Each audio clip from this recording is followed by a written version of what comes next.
पहली पातशाही श्री गुरु नानक साहब जी का शब्द है। आप बयान करते हैं कि हम दुनिया में आकर रिश्ते नाते बनाते हैं, मामी फूफी, नानी दोती, बहन भाई। अब सवाल पैदा हुआ कि सच्चा रिश्तेदार कौन है। आप बयान करते हैं कि ना बहनों को साथ जाना है, ना भाभीियों को साथ जाना है और ना सासों को जाना है। अगर सच्चा रिश्तेदार है तो सिर्फ गुरु है, वह साथ जाता है। शिष्य और गुरु का सफर साझा है। अगर गुरु ना मिला तो इसका सच्चा रिश्तेदार कोई नहीं। अगर हमारी रूह का परमात्मा के साथ मिलाप करने वाला कोई है तो सिर्फ गुरु है। कहते हैं कि अगर सच्चा नाता है तो गुरु और शिष्य और का है और किसी का भी नहीं है। अब रूह शुक्राना करती है कि मैं बार बार गुरु पर कुर्बान हूँ, जिसने मेरा परमात्मा से मिलाप करवा दिया। अगर गुरु ना मिलता तो परमात्मा भी ना मिलता।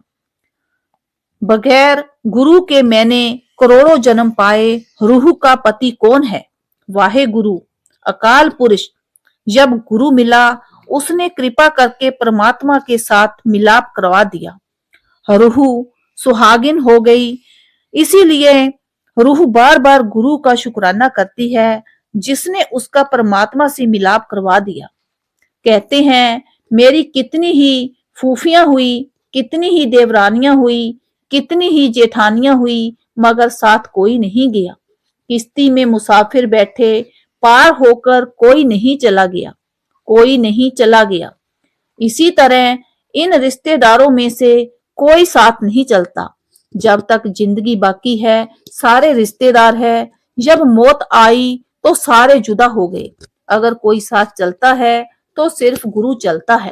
कहते हैं कितने भी मामा बने, कितनी ही मामियां बनी, कितने भाई बने, कितने पिता बने, कितनी ही माएं बनी, मगर आज साथ कोई नहीं चलता।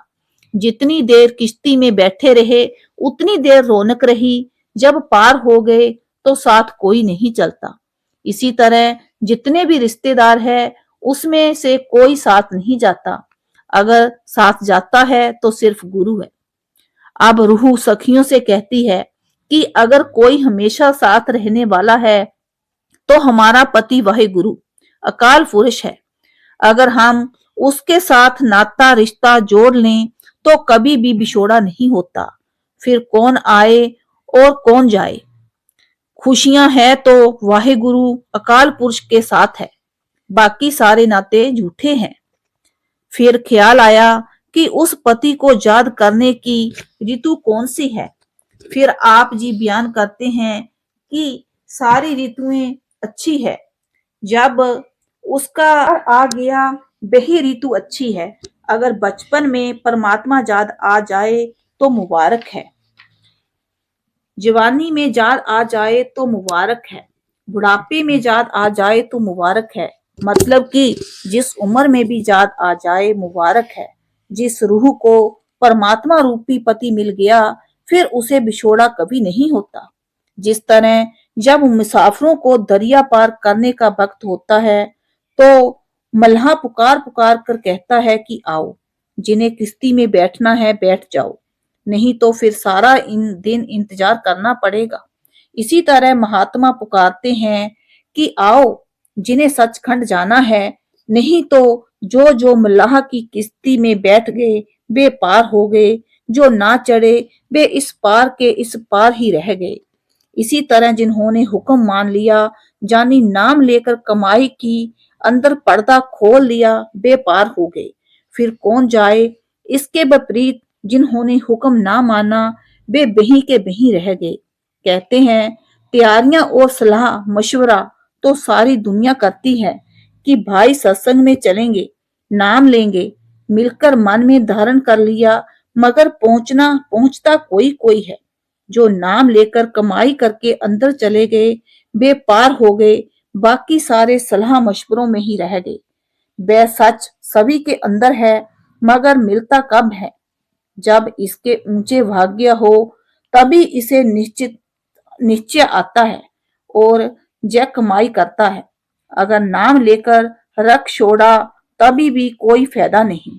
फिर कहते हैं कि हम जय नहीं कहते कि हम भले हैं, बल्कि हमें कोई बुरा नहीं दिखाता। हम सभी को प्यार से देखते हैं। हम कहते हैं कि कामयाब कौन होंगे? फिर आप जी जवाब देते हैं कि जिनका सच के साथ प्यार जुड़ा हुआ है, नहीं तो सारे संसार को होमे की तपेदिक लगी हुई है।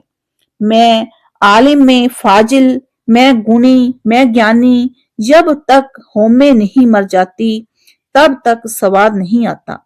इसे मारने की एक ही दवा है और वह इसके अंदर है, मगर जब आप भजन में बैठते हो मन बाहर ले चलता है, कभी उजाड़ों में, कभी पहाड़ों में, कभी कहीं तो कभी कहीं।